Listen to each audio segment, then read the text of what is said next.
और जो महिलाएं पहले वोट नहीं देती थीं या उनके घर में कोई मर गया है तो उसको जाके कैंसिल ना करा के उसके नाम पे दूसरा वहाँ पे वोट डल जाता था फर्जी। वो सब हम लोग ने बहुत जागरूक किया है महिलाओं को। क्यों नहीं, बहुत बड़ा काम मोदी सर ने किया, इसलिए उन्होंने महिलाओं को प्रेरित किया, क्योंकि जब महिलाओं के उन्होंने काम किया है तो महिलाएं आगे आ रही।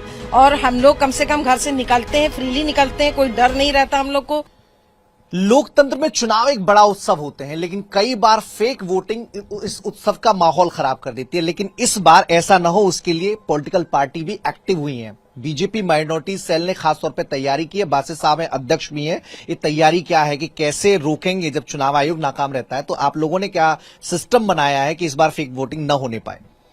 इस बार मातृशक्ति जो मोदी जी की अपना भाई मानती हैं, भाईजान मानती हैं, ऐसी मुस्लिम बहनें अपने बूथ पर पोलिंग एजेंट बन के वो वोट को रोकने का काम करेंगी। और जो फर्जी मतदान होता है उसको चिन्हित कर, अगर उनको कोई डाउटफुल वोटर अपनी कतार में मिलेगा, अपने बूथ पर मिलेगा, तो उसके चुनाव आयोग से शिकायत कर उसकी आईडी चेक करने का काम और उसको रोकने का काम करेंगे। साथ ही साथ भारतीय जनता पार्टी के पक्ष में मतदान हो ऐसे बूथों पर, इसके लिए भी जो हमारी एक बूथ की कमेटी बनी है वो लगातार प्रयास कर रही है लोगों से। ऐसे कितने बूथ आपने आइडेंटिफाई किए हैं जहां पर अमूमन तौर पर पहले फेक वोटिंग की शिकायतें मिलती रही हैं? लगभग उत्तर प्रदेश के अंदर 20,000 बूथ हैं और उन 20,000 बूथों पर भारतीय जनता पार्टी अल्पसंख्यक मोर्चा लगातार कमेटियां बना रहा है, उनसे संपर्क कर रहा है, लाभार्थियों से संपर्क कर रहा है, जो महिला लाभार्थी हैं उनसे बातचीत कर रहा है, 3 तलाक के जो पीड़ित हैं उनसे मिल रहा है।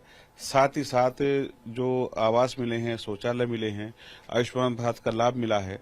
और सबसे बड़ी बात है, उत्तर प्रदेश के अंदर कोई दंगा नहीं हुआ, क्योंकि दंगे के अंदर किसी न किसी बहन का भाई, किसी महिला का पति जब मारा जाता है तो उसका एक जीवन बर्बाद होता है।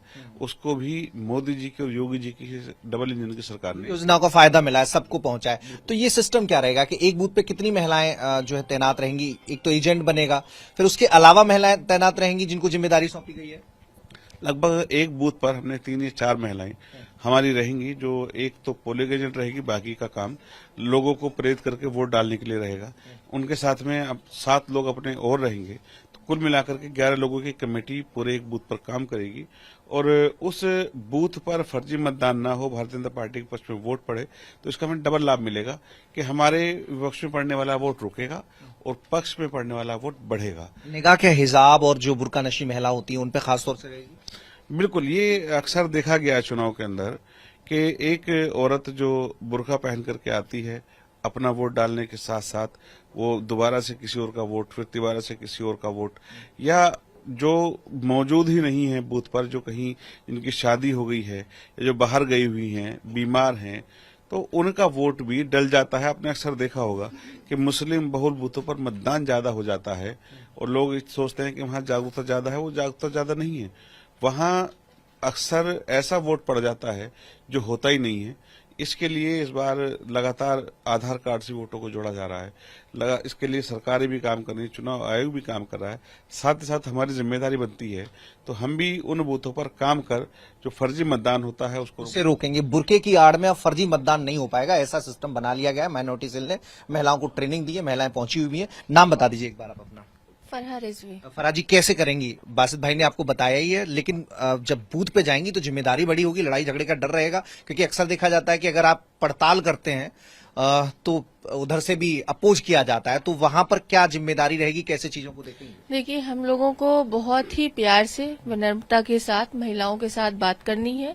और क्योंकि हम सब भी हिजाब में रहेंगे तो किसी को कोई आपत्ति नहीं होगी। जो जेंट्स आएंगे वो देखेंगे कि मुस्लिम समुदाय की महिलाएं बूथ पर हैं और वो उनकी घर की जो माएं और बहनें आ रही हैं उनका वेलकम के लिए है, और तब उनके वोटर आईडी कार्ड से या आधार कार्ड से उनका फेस देख के और हम लोग वोट के लिए उनको लेके जाएंगे। अगर कोई गड़बड़ी पाई गई तो उस वक्त सिस्टम क्या रहेगा? अगर किसी तरह की कोई गड़बड़ी होती है तो हम लोग चुनाव आयोग के जो अधिकारी वहां पर मौजूद होंगे मौके पर, उनसे जाके सीधा संपर्क करेंगे, उनको बताएंगे, उनको इस तरह की महिलाओं को चिन्हित किया जाएगा और उसकी शिकायत आगे की जाएगी। शिकायत आगे की जाएगी। जिम्मेदारी बढ़ जाती है मैम, नहीं बहुत बड़ी हो जाती है कि आपको पूरा जिम्मा दे दिया गया कि फेक वोटिंग रुकवाइए। तो निभा लेंगे।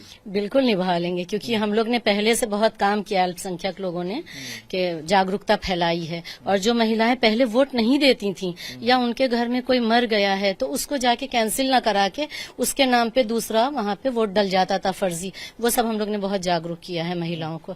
जब महिलाएं किचन संभाल सकती हैं। ऐसा कोई पहले से सूची में बता भी दिया है कि ये डाउटफुल हो सकता है कि पहले इसने वोट नहीं दिया था, ऐसा तो नहीं है। कुछ एक आइडिया दिया हो? ऐसा तो नहीं है, उसके ऊपर तो काम किया जा चुका है, लेकिन हम लोग वहाँ रहेंगे यही सब देखने के लिए कि कुछ गलत ना होने पाए, मतलब खास तौर पर बुर्के वाली महिला वालियों के लिए, क्योंकि उनको कोई आपत्ति नहीं होगी। जब हम एक महिला उनसे कहेंगे कि आप अपना फेस पहचान हमें दिखाइए, तो हमें मिलान करने में कोई आपत्ति उनको नहीं होना चाहिए और न होगी। तो दोहरी जिम्मेदारी है, एक तरफ फर्जी वोट से रोकना भी है और दूसरी तरफ बीजेपी के पक्ष में मतदान हो, ऐसी कोशिश भी आप लोगों को करनी है। अब सारी बहनें तो यही बात को कह रही, हम भी इसी बात को कह रहे। वही जरूरी भी है, और वही जरूरी भी है। जब वही नहीं होगा तो फिर मतदान कैसे होगा?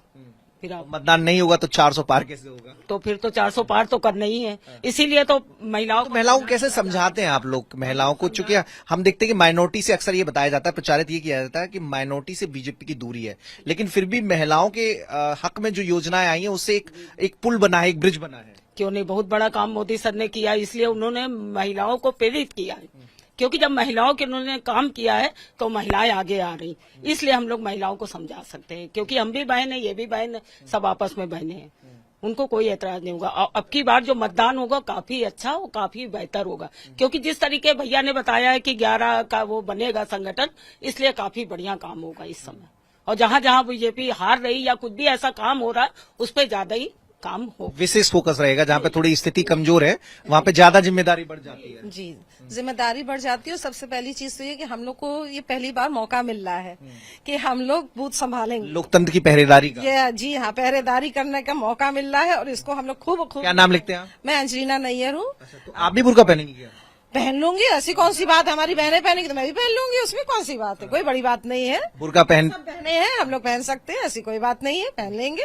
तो आप लोग जब जाते हो मुस्लिम महिलाओं के बीच या माइनॉरिटी सेल की महिलाओं के बीच, तो क्या बताते हो, कैसे दूरी कम करते हो आप लोग? उनको समझाते हैं कि मोदी जी जो है, मोदी की सरकार ने हम लोग को बहुत आगे बढ़ाया है, 33% आरक्षण दिया है, ये बहुत बड़ी बात है। और हम लोग कम से कम घर से निकलते हैं, फ्रीली निकलते हैं, कोई डर नहीं रहता हम लोग को।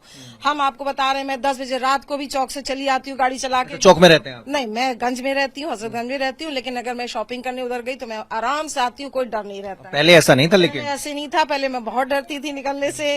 एक बार मेरी चेन भी नोची जा चुकी है तो डरते हैं, लेकिन अब हम वो कब नोची गई थी? जब सपा का राज था। कहाँ पे, जरा घटना बता दीजिए। मैं हजरतगंज में रहती हूँ, कपूर लेन में। वहाँ पे तब रेस्टोरेंट्स नहीं थे, जहाँ हम रहते हैं बहुत रेस्टोरेंट्स हैं, तो तब खाली जगह थी। तो उस समय की बात है ये। दिन में हुआ था, रात में? शाम का वक्त था। शाम चेन मिली फिर? नहीं, चेन नहीं मिली। चेन। और अब चेन पहन के अब भी पहन के आई अब हैं? तो चेन पहन के घूमते हैं, फ्रीली घूमते हैं, कोई डर नहीं रहता है। और मेरी बेटी बाहर रहती है, मैं उसके साथ भी मतलब पहले वो ऑस्ट्रेलिया में रहती है तो उसको डर लगता था कि मम्मी हम आप रात में कहीं जा रहे हैं, कुछ ऐसा तो नहीं हो जाएगा। तो हमने कहा नहीं, अब कुछ नहीं होएगा, हम लोग आराम। ये जो चेहरे के निश्चिंतता के भाव है ना, ये मोदी सरकार में आए हैं, हुकूमत बदली तो चीजें बदली हैं। आप लोग भी ट्रेनिंग में हिस्सा थे, आप लोग भी, तो क्या सीखा आपने, कैसे चीजों को रोकेंगे, रोक पाएंगे कि नहीं? हाँ, क्यों नहीं रोक पाएंगे, जरूर रोक पाएंगे। आपका नाम क्या है? जी, कृष्णा। अच्छा, कृष्णा मैं। अच्छा जी। तो ये बहुत सारी महिलाएं हैं जो माइनॉरिटी सेल से जुड़ी हैं, इन्हें जिम्मा दिया गया है, बाकायदा ट्रेनिंग दी गई है कि कैसे चीजों को डील करना है। अगर वहां पर कोई ऐसा व्यक्ति या कोई ऐसा महिला जो बुर्का पहनकर आई है और वो अपना वोट न डालकर किसी और का वोट डाल रही है, तो कैसे चुनाव आयोग से उसकी शिकायत करनी है, लिस्ट रहेगी, पूरा एक प्रोटोकॉल बनाकर इन्हें ट्रेनिंग दी गई है। और जब चुनाव में मतदान डाले जाएंगे तो लखनऊ सहित पूरे प्रदेश में इसी तरह से माइनॉरिटी सेल की महिलाओं की टास्क फोर्स पोलिंग बूथ पर नजर आएगी। For more of such videos, do like, share and subscribe to ET Now Swadesh.